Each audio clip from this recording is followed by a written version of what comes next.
Module 33, The Qing Individualists. I, Dr. Rita Pratap, former head of the Department, Drawing and Painting, University of Rajasthan, Jaipur. The Qing individualists were the ones who had put new life into the Chinese tradition. The earliest among them was Shi Qi. Then came Pa Ta Sha Zhen, who was the descendant of one branch of the Ming imperial family. Shi Tao was known as the third individualist.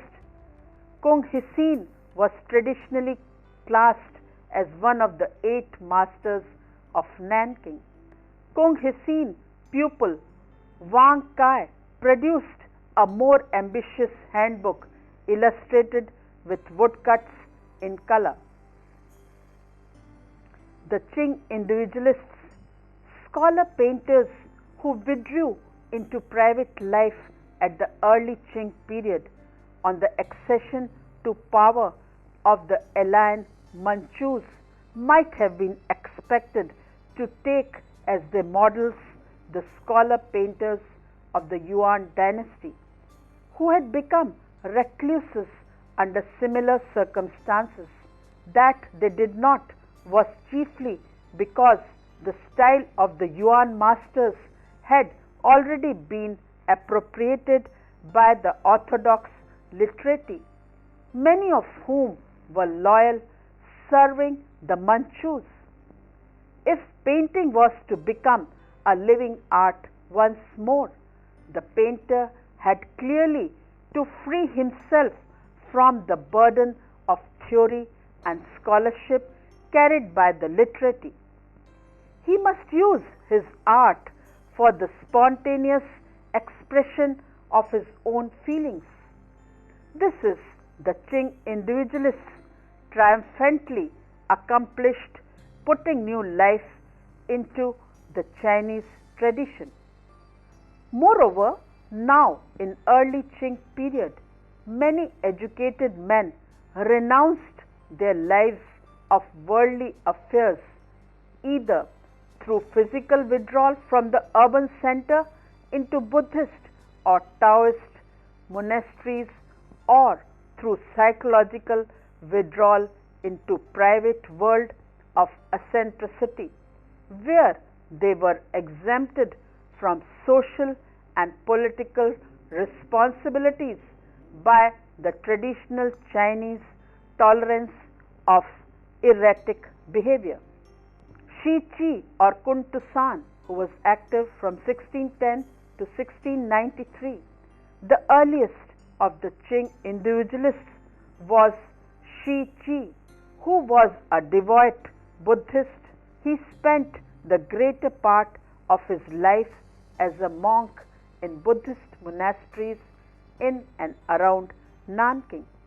His own inscription on one of his works, a picture of a monk perched on a tree, peering distrustfully downward, states his feeling strongly.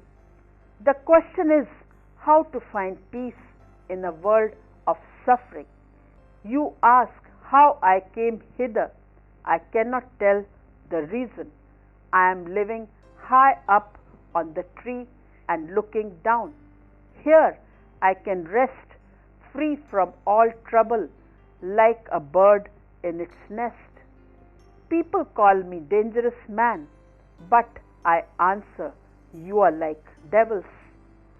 Some of Kun Tusan's landscapes represent the particular scenery of places where he lived.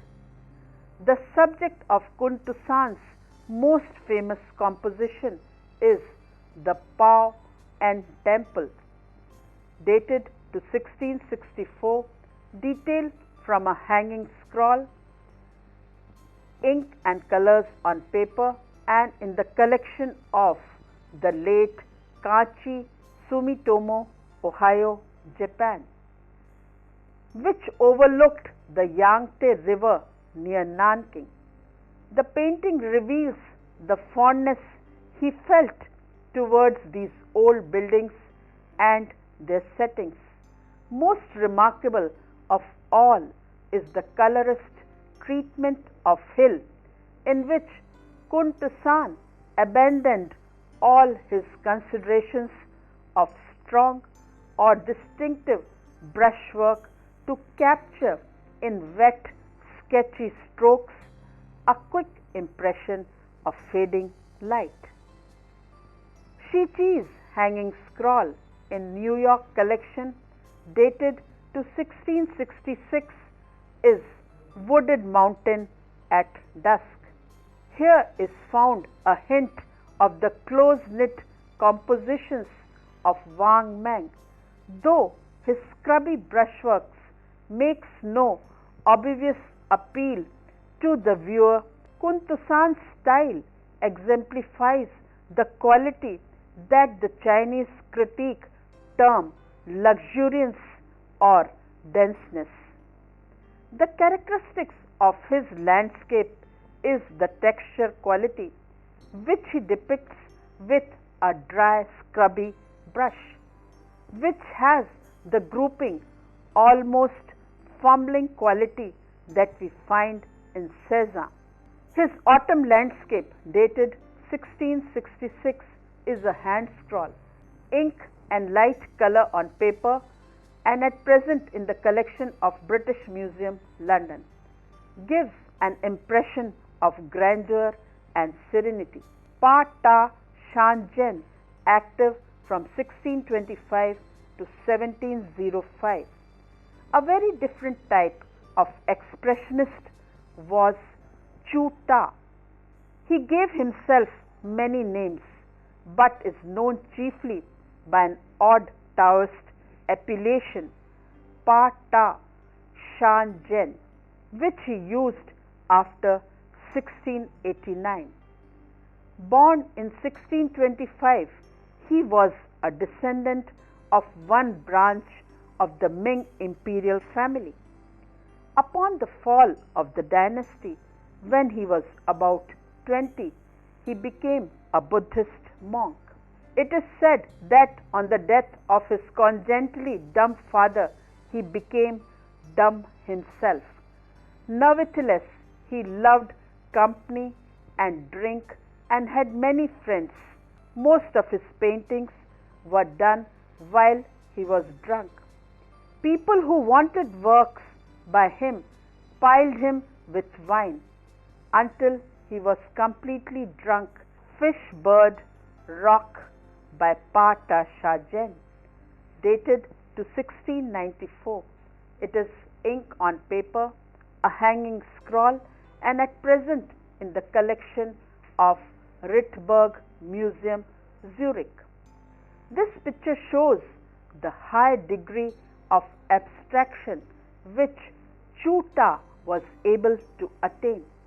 The three pictorial building bricks step directly out of the surface with a few simple strokes and the application of brush dripping with ink.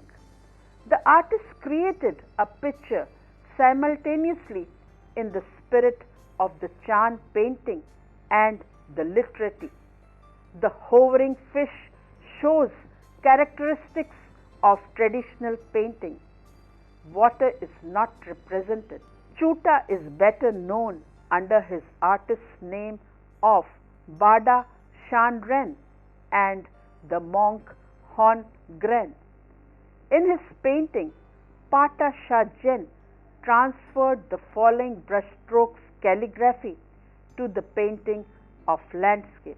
He painted them with just a few simple strokes, or it sometimes seems a single brushstroke. His style at once abstract and powerfully expressive. Majority of his works are characterized by generally brushed lines, dots or strokes running in all directions alongside and across each other, and also by lack of scale and perspective. According to the art historian Craig Clunas, Pata's paintings do not resemble anything produced by his predecessors. He found many imitators, however, particularly in the modern period. His works can often be interpreted as the silent protest against foreign rule. This can be seen, for example, in the recurring image of a lotus flower with a broken stem. Perhaps his peculiar genius is most evident in his swift album sketches, and moreover, Pata Shah Jain's works are swiftly sketched studies of flowers, angry little birds. Bird on a Rock, dated to 1694, is in Paris collection Dr. Jacques Lacan. Two birds in the collection of late Kenchi Sumitomo, Ohio, Japan. Bird and album leaf, dated to 17th century, ink on paper, and at present in the Museum of Far Eastern Art, are good examples. His another painting is Fish Darting Among Fish-like Rocks, is poised in empty space and drawn with fewest possible strokes in dark, rich ink. His small lively creatures capture the very essence of living nature. Painting was for Pata Shah Jain a means of communication, and his use of it expressive but seldom truly fluent. His brush moves slowly, often with an odd twisting motion, which is to be observed especially when the stroke changes the direction. Where the stroke was made with a brush unevenly loaded with ink, marked variations in tone appear within it.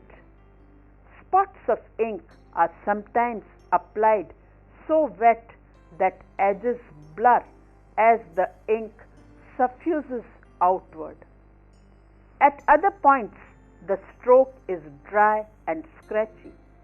Through all this variety of brushwork runs a constant and very distinctive quality which prevent Pata Shah Jain's work from being confused with those of any other painters.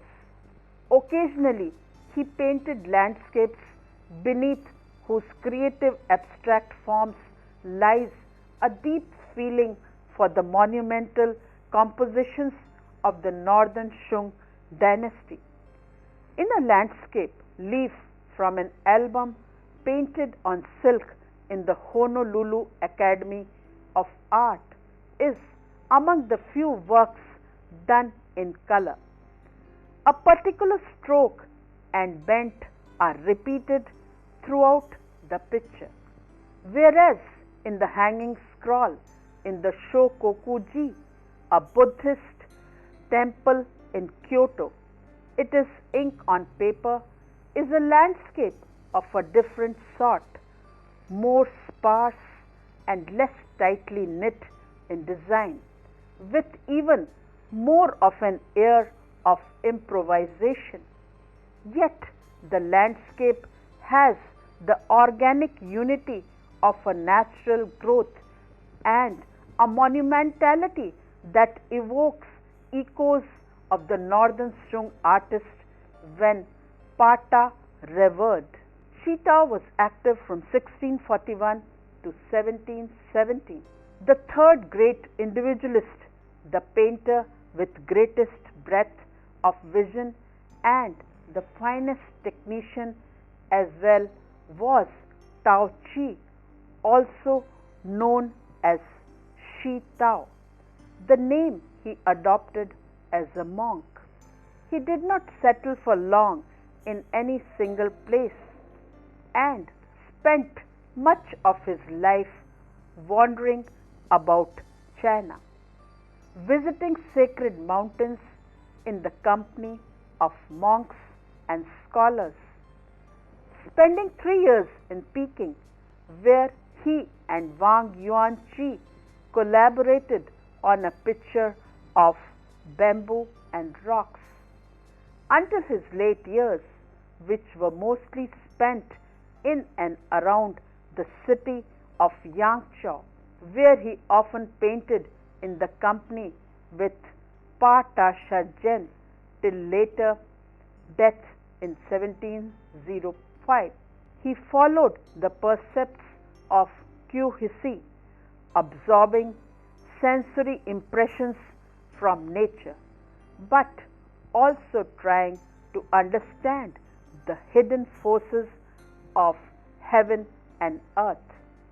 When asked whether he painted in the manner of the southern or northern school, he replied saying, "I do not know whether I am of a school or the school of me. I paint in my own style." It is said that all the Qing painters, Shi Tao was the most philosophical in outlook and the most articulate. A collection of his scattered notes published after his death sets out his belief that the essence of painting lies in the ai hua, single brushstroke method. By one spontaneous movement of the hand, he wrote mountains, rivers, human beings, birds, animals, plants will assume form in accordance with their characteristics. They will be drawn as if alive, and their meaning will be revealed. From his rare, large hanging scroll to his smallest album leaf he painted, one can get a sense of the life and unity of nature. Shi Tao, the great non-conformist artist, was also known as Daoji and Yuanji. He became a pupil of the Chan monk, and he painted his first pictures in 1650s. During the 1660s, he developed a style of his own based on the works of artists from Anhui. He was influenced in particular by the dry ink technique of Ni Tisan and the outline style by Mio of Li Longmian. In comparison to the orthodox literati artists, however, he never had the opportunity of seeing originals of the Yuan or Shung era. Probably works from the Ming period and their transformation into woodcuts were the examples from which, as a self-taught artist, he learned his trade. The extreme poverty in his youth was reflected again in later years in countless pictures of a melancholy nature. Although Shi Tao concept of painting ran counter to that of the orthodox painters, he collaborated with Wang Hui and also with Wan Yuanqi, the commercially oriented members of the literati, in his highly original calligraphy, which in brush technique is closely related to his paintings. Shi Tao is at pains to show that nothing genuine or original could be expected from the traditionalists. Some of his pictures are in fact declarations of war on tradition. His 10,000 ugly pink dots to be formed in Su Chao was, by his own admission, an attempt to shock those who praised only the old masters. Not to belong to any school was his artistic creed. Abstraction his aim, and Yi Hua line his means.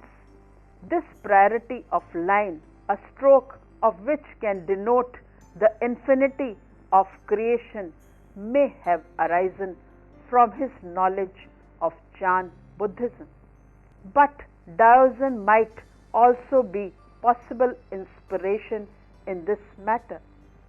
His art is implicit with a sense of the one from which everything originated. Around 1700, Shi Tao's text Hua Yulu, Conservation about Painting, appeared. The mere methods of painting, he writes, must not constrict the artist, he must not become the slave of technique. The transformation of tradition is the only way for the painter to find a genuine style. Since he cannot feel exactly like the ancients, he can only be himself. He must listen to his own inner voice. Alongside the theoretical background to painting in Hua Yulu, Shi Tao also gives instruction in how to paint various subjects. He sets out 13 different textural techniques, explains a landscape that requires 3 levels: earth, trees, mountains, and recommends the following 6 topics of composition: spring, like plain with wintry mountains; wintry trees in front of spring, like mountains, towering mountains and hanging branches, or vice versa. The enclosed view in the same sense as an enclosed garden. Shi Tao was also known for bold stone compositions in gardens, cut out scenery, and finally high steep mountains like those which one could imagine on the islands of immortals. An example is of a waterfall on the Han River by Shi Tao, dated to 1694. Ink and color on paper, it is a hanging scroll and at present in the National Gallery, Prague. According to the inscription, the picture is the impression of a journey. On the 21st day of the 7th month of the year 1694, Shi Tao passed by the Ping Mountains here. Reduced composition, powerful but concentrated strokes, and economical accentuated colors show a scholar in front of a waterfall.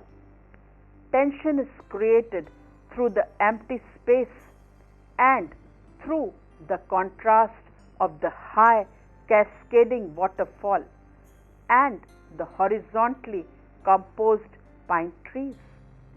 The pines and the waterfall oppose one another on one diagonal, the painter and the poem in the other. Shi Tao's another hand scroll, Peach Blossom Spring, dated to about 1643 to about 1707. It is ink and color on paper and at present in the Freer Gallery of Art, USA.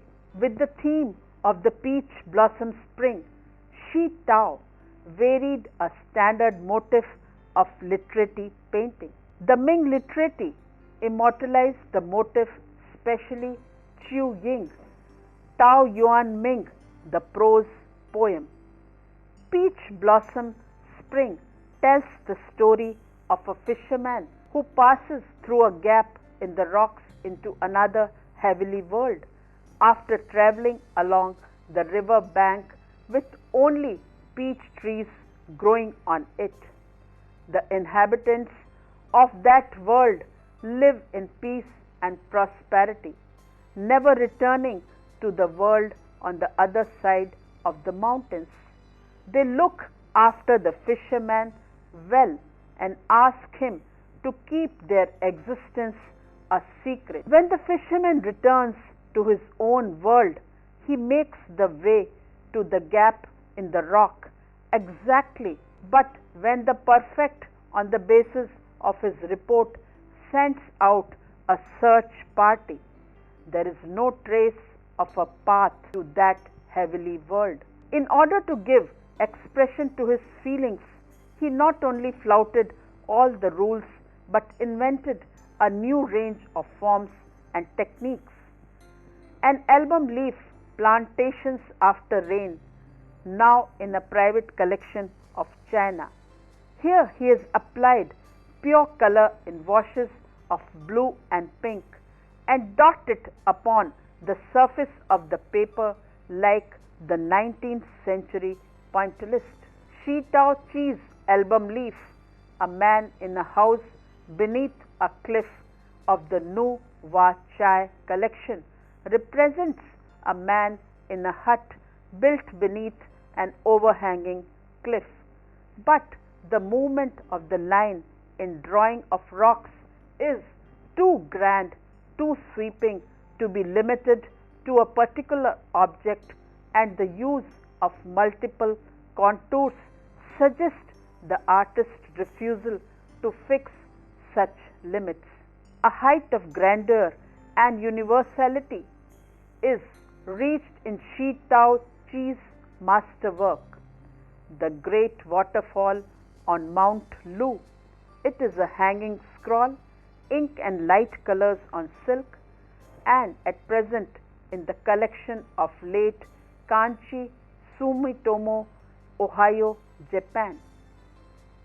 Here he seems to have painted in a state of almost childlike ecstasy, derived partly from nature and partly from inspiration within himself. Here Shi Tao Chi has recaptured the precarious balance between subjective and objective modes of vision, which had been the triumph of the northern Shung landscape 6 centuries earlier. Kung Hisan, dated to 1620 to 1689, is traditionally classed as one of the 8 masters of Nanking. One of his friends described him as of an eccentric nature. Only with difficulty does he get along with other people. As a painter, he was also singular and said of himself, "There has been no one before him and will be no one after me." Trees in landscape.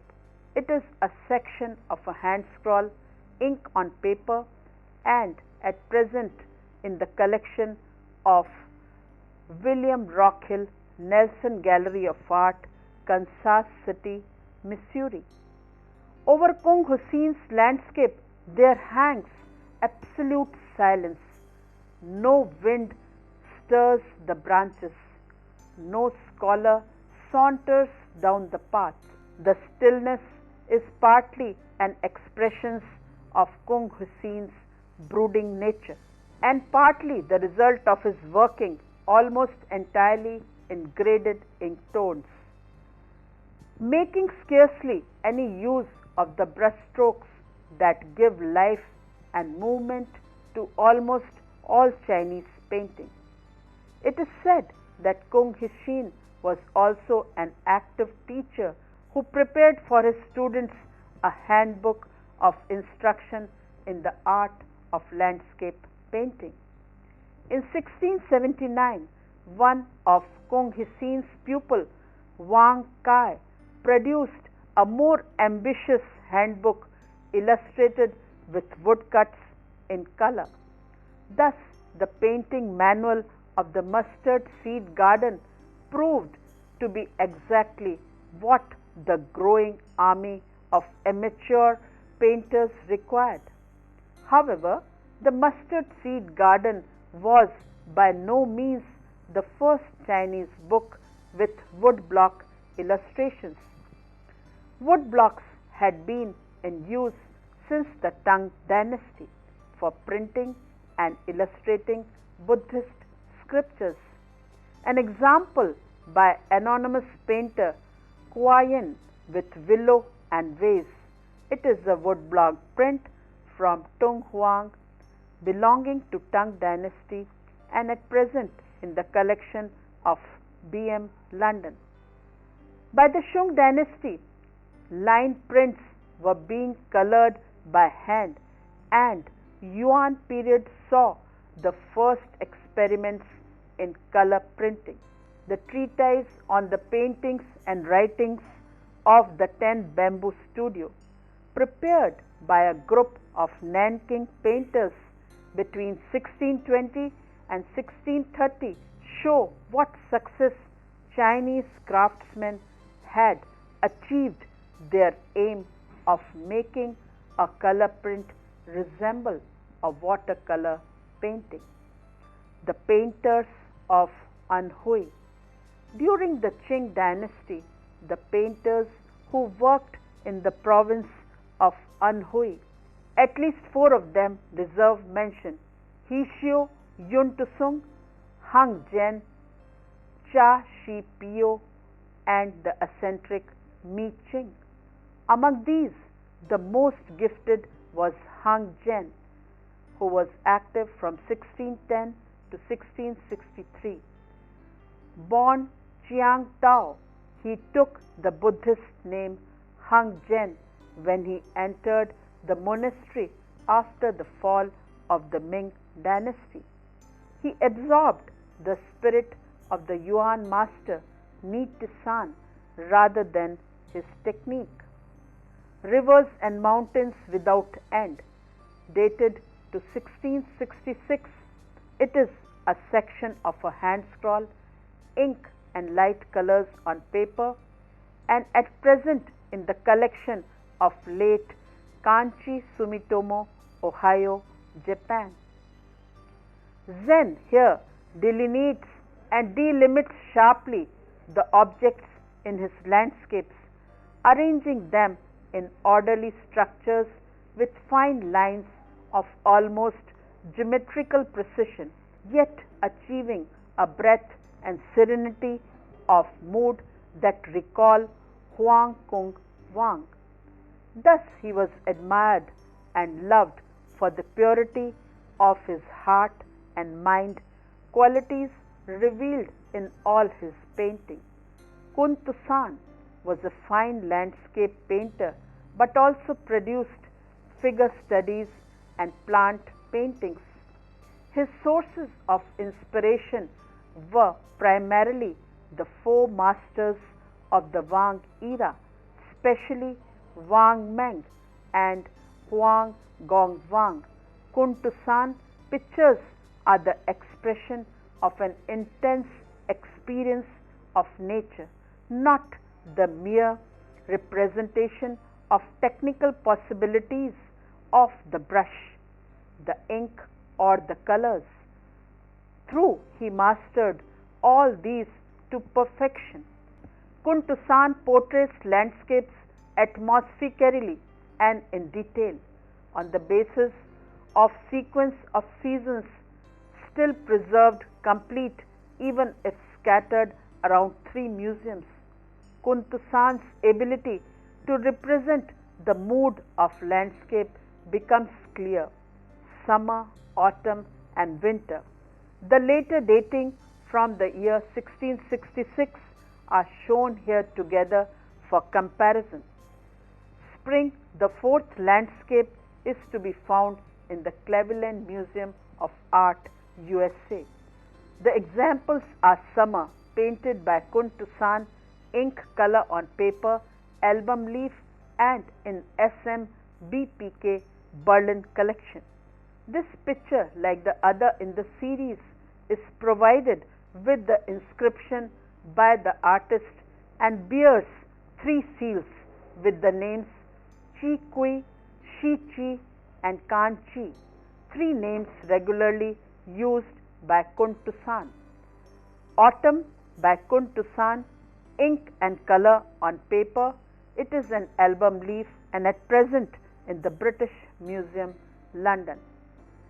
Winter by Kun Tusan, ink and color on paper. It is an album leaf and at present in the British Museum, London.